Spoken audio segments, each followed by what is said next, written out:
So RDDs are data frames. RDDs are low-level execute transformations as written data frames, analyzes, rewrites, and actually optimizes the transformation that you're trying to do. RDDs are low-level abstraction, so they build a lineage graph of the directed acyclic graph of the tasks that need to be performed. They splits it into stages based off shuffles, and it runs the execution transformations as is. It runs the instructions as is. There is no conversion. There is no optimization. Data frame execution is very different actually under the hood. What Spark does is it builds a logical plan, then it optimizes the plan through its catalyst optimizer, and it generates the optimized code. So there is no optimization when we talk about RDDs. Is whatever the instruction, whatever the transformation was, is directly performs that row by row instead of trying to optimize it using catalyst optimizers. And it build if it's a data frame, it builds a logical plan. If it's an RDD, it's simply a basic DAG. Data frames are faster because Spark understands data frame operations. If you do a DF filter, DFH greater than 30, it knows it's a filter. It can optimize, but RDD, it's just some Python function. If you're loading 1 TB data, RDD reads everything, applies function row by row. Mental model is RDD. Execution is low level abstraction. Data frame is the higher level API that you are using. Table metadata is everything that is the data about what the table is about. So the columns, the schema, and whenever you do save as table, it stores two things separately. The actual data is stored as Parquet files, if you want to specify it as a Parquet file, in Hive warehouse. And the Hive in Hive table is actually where the metadata is stored. So stored in a meta store, which we call the Hive meta store, the table name, columns, data types, location, partition info, if it has any partition. So whenever you do a save as table, it stores the actual data separately in Hive warehouse. That's the default location as well as the metadata. And that default location, you can think of that as almost like a optimized version of the data. So even if it is a CSV that you're reading from, it might store it as a Parquet. So it's an optimized version of the data that it's storing into a Hive warehouse versus the Metastore. Metastore central catalog, it's a database of table definition. So what Spark does when you do select all from employees table, it looks in the Metastore where that data is stored. That data is going to point to, okay, it's stored in this Hive warehouse storage. And so that is where we're going to read the actual data files from. So it doesn't configure anything. It stores table data there. And you can override the default to your own custom path. So whenever you create a table, it saves the table, saves the data, and then it's going to register to the table in the metastore. So what it's going to do is when you query from a table, it's going to ask the metastore that where is that data? It's going to get the location and the schema and going to read that data from that path.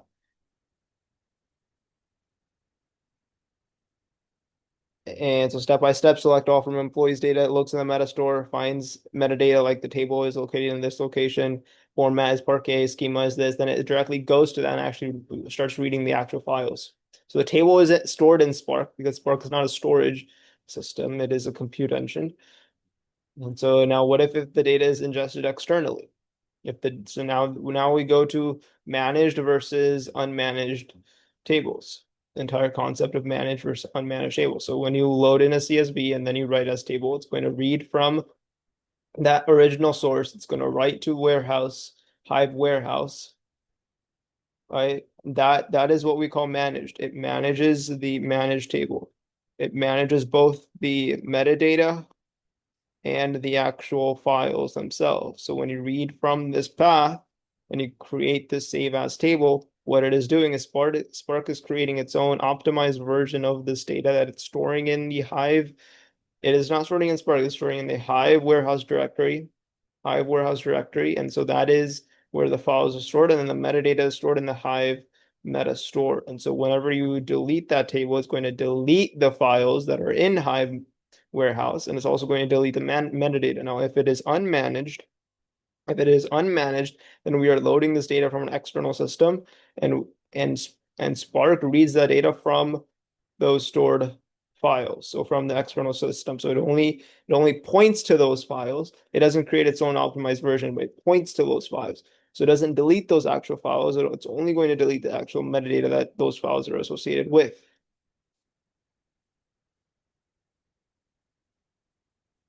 And now let's go over a few other So this is all about like dropping tables. Managed table versus external table. We already talked about this. Managed is in the warehouse directly. Typically, it's Hive warehouse, not Metastore, Hive warehouse. And Spark owns the data. External table. It's an external table. There's from S3 bucket. You own the data, and so the Spark is not going to delete when you delete the table. When you drop the table, it's going to keep the data, but it's only going to delete the actual metadata.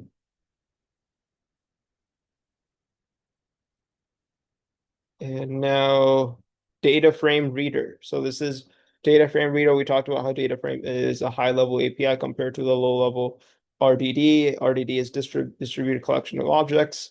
And they both are, while they both are distributed, right? We talked about how RDD is extremely low level and data frame is high level. So when you're reading a data frame and when you want to convert this into a Spark data frame, you have to specify the format, specify option, you have to specify the path, and it builds a data frame logical path. So this is not that what this is this is not stored data. It is a logical plan. It is building a logical plan that Spark is going to use whenever it does have to read the data. Now, when does it have to read the data? Whenever you do an action. So this is a lazy transformation. This is lazy, right? Spark is a lazy executor. We know that the only way that you can get it to execute an action is if you call an action.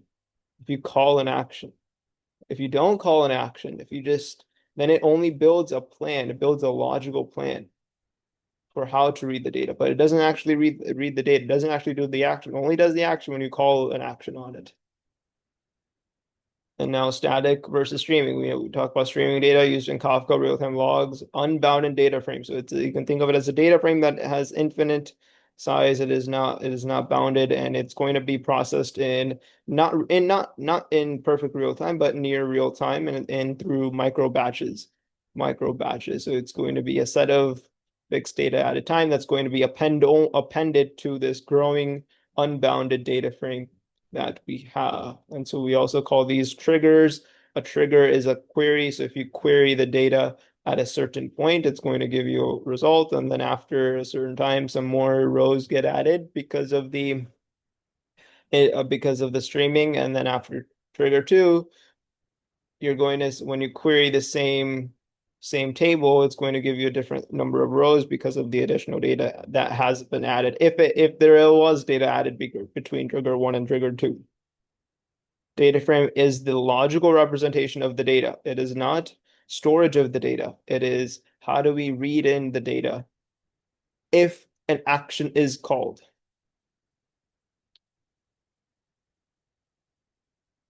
Now, when we do df.write.parquet, it's saying take the data frame and then put it into this folder.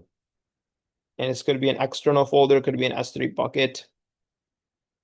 We also have JDBC connections that are able to connect to databases. We can also do parallel JDBC reads. So you can split the entire query into ranges. It gives an upper bound, lower bound on the size of each partition, number of partitions. And again, it is lazy, so it's only executed when an action is called. JDBC reads and Spark are lazy, builds an actual plan. Actual data is only fetched when an action is triggered, and parallelism is dependent upon the partitioning options. Now we have explode. This is also parallelized parallelized algorithm. It's whenever a column contains an array and nested structure, it could be a dictionary, could be a dictionary, nested dictionary, could be nested lists. And you want to explode that, you want to create actual rows, right? So if you have math physics subjects, you want to convert these to rows, you can use the explode operation, explode them into array and apply these transformations. UDFs are user-defined functions. You write custom logic in Python. And sometimes built-in Spark built-in functions are not enough, so you have to create your own function and you have to build it in. And you create the UDF to do that. Internally extracts the scores. It sends it through the Python function. Python function computes the result. Spark stores return value. But these work row by row. They're extremely slow and they break the catalyst optimization. So that is why we use Pandas UDF because they are optimized. that because they're optimized. So UDFs work slow by slow. They're flexible, but they are incredibly slow. Data is distributed through partitions. Execution model is you split the data, assign partitions to executors, and then a single executor can be assigned to multiple partitions. So it's not every partition is assigned to only one executor.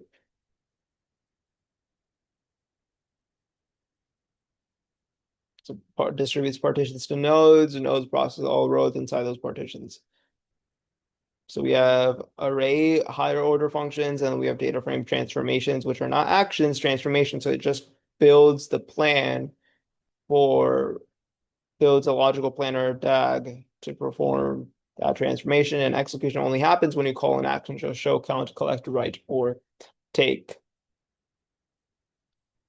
Higher order functions are also lazy as well. Only when you do df.show does it actually read the data and apply the transformation. So transformations are like the recipe. They're like a set of instructions. They're the blueprint of how to perform the actions, but they are not the execution themselves. We have driver, task, and executor. Driver is the central controller, or Spark runs the main program, builds Spark session, builds the DAG, decides how the work is executed, sends tasks to executors. What tasks must be allocated to each execute. Executors are the nodes of the and the cluster is a group of nodes or machines or servers that actually perform the executions. Spark, when we say Spark is in memory, the storage is not in memory. We say that the computation is in memory because it's not doing IO reads or IO writes every single time a node does its computation on its partition of the data. So how it works is the driver starts, it initiates the Spark session, creates a plan, splits the data into partitions. Each partition gets one task. Those tasks are distributed to executors. Each executor can have more than one partition. Executors run the task in parallel. Results are then sent back to the driver. So we have a driver here, delegates tasks between different executors. Each executor gets a task. And that task is based upon the partition. You can have more than one partition per executor. And a Spark session is just how you start. The Spark represents the connection between an application and the Spark cluster, which is a group of nodes or servers.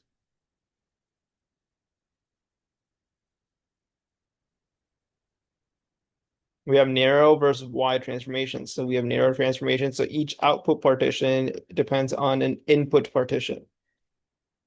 So this is examples of this include map, filter, union. So for example, whenever you transform a single row, right? So this is, say, transform a single row by the number of rows that there are. So we're saying a lambda x, we're going to replace that times 2x.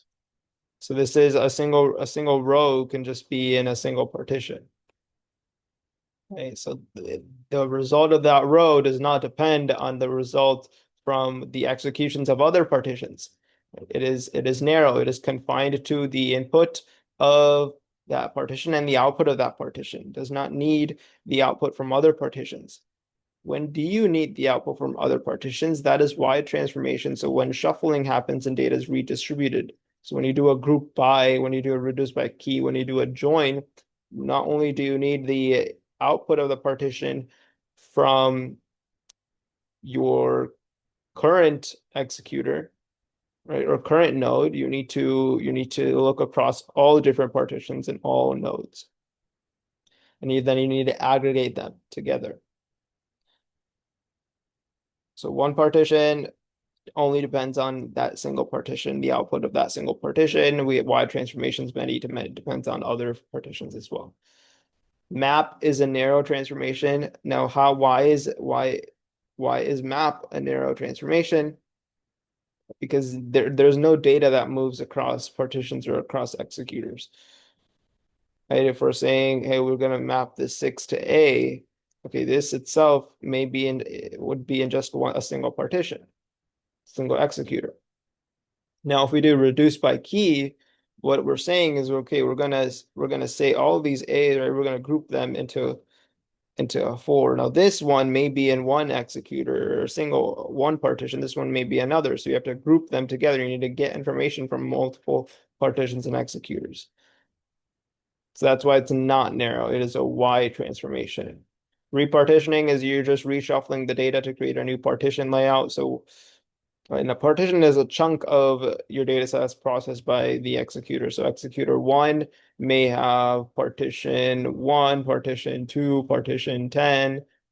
Partition one may be rows 1 to 100. Partition two is rows 101 to 200, etc. When you do repartition, you're reshuffling the data, create a new partition output. So now a new data set, new set of rows, new set of data gets assigned to partition one, partition two, partition 10, and those also get reallocated to the different the executors. So it's a full shuffle across the network. It's processed in parallel by executors. So what happens internally, you move data across executors, redistribute it evenly. So you increase parallelism. So repartition 100 means that you're creating 100 partitions. All right, you're recreating 100 partitions.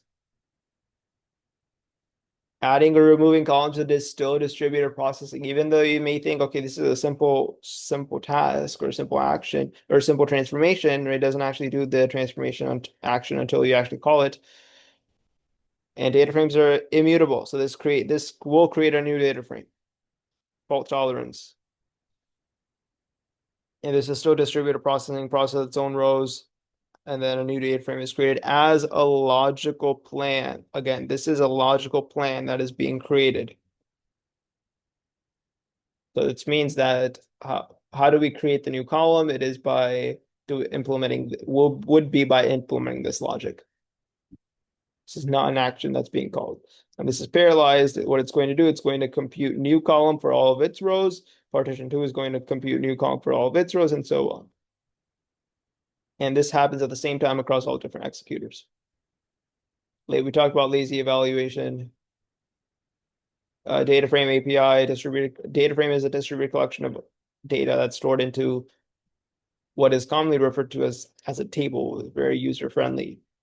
But dataset API is very low level, is a very low level abstraction distributed collection of strongly typed objects. It's only in Scala and Java, not Python. And it combines RDD flexibility with data frame optimization, object-oriented type safe, and it checks at compile time that if is the data type. So it's early error detection compared to a typical data frame API that is runtime only type safety. So untyped dataset and dataset is the typed version of the data frame. So it's more strict and in the schema and the types that it requires. And it's able to detect the errors earlier at compile time rather than runtime. So strongly typed, it just means that it has a fixed type that is checked at compile time instead before actually running the program.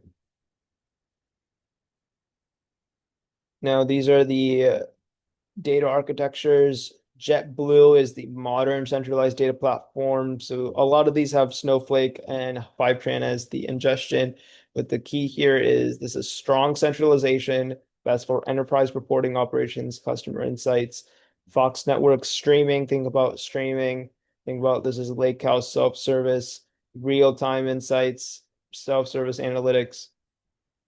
Anytime we want to ingest and process and do analytics on real-time data that is Fox Network back countries GCP based modern tech stack all about GCP, and this is migration from the legacy to a scalable cloud stack in GCP. Swimply startup, think simple, fast, modern startup. Still Snowflake, observability, Monte Carlo, BlaBlaCar, decentralized ownership, so domain specific teams own their data.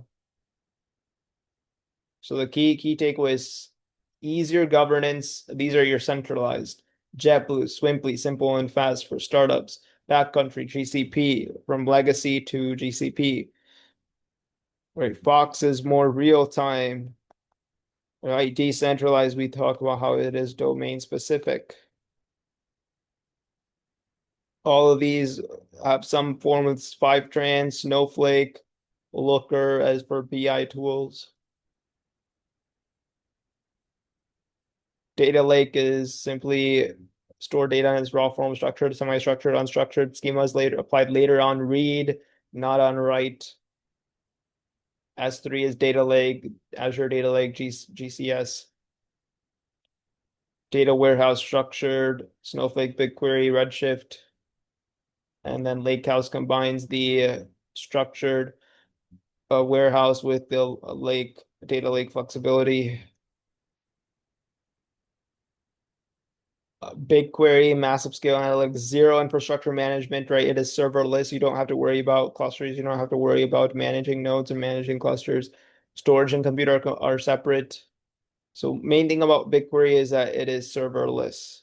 You just write the SQL. You don't care about will it spill up, how much compute will be allocated. It is serverless. Amazon Redshift is where you control the nodes on auto scaling of the clusters. So it requires more tuning than serverless systems. And Snowflake, multi-cloud data warehousing. So it runs on multiple clouds, supports multiple cloud systems, AWS, Azure, GCP. It separates compute and storage. Databricks is like the typical lake house input stream. We have an infinite table. So from Kafka Kinesis sockets, it's an unbounded data frame, micro batch execution. So every X seconds, it triggers a new micro batch load. That's micro batch streaming. Nothing is truly ever perfectly real time. Incremental computation engine. Then we have output continuously written to Delta tables, Kafka databases, dashboards. So infinite key mental models, your infinite table model, batch engine, but it's considered as streaming, but it's still processing by small micro batches. Incremental SQL, it is still distributed. Cluster-based execution data still partitions across different nodes. Incoming stream data is also split into partitions assigned to different executors and then processed in parallel.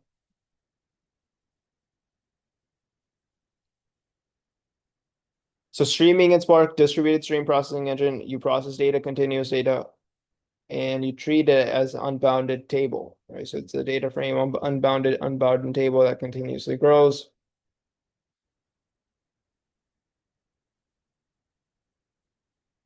Append mode, so you continuously append after each trigger. And that is it.